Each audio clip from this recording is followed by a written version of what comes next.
Этих молодых людей автоинспекторы остановили на улице Васильченко. Стражи порядка заподозрили, что они могли забрать наркотики из закладки в ближайшей лесопосадке. Место здесь безлюдное, идти некуда, и остановившиеся автомобили и гуляющие по лесу во тьме люди привлекают внимание полицейских. Отъезжающий от опушки автомобиль они решили проверить. Ваши версии просто ехали, остановили вас и все, да? Конечно, домой едем.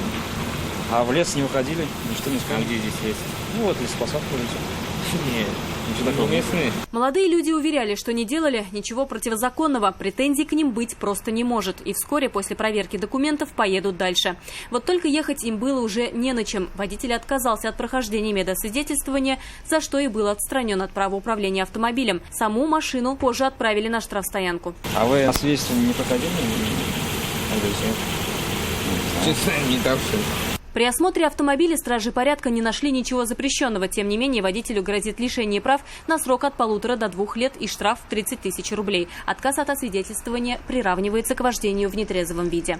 Айгуль Бадрудинова, Айрат Назипов, Наиль Абдуллин, вызов 112.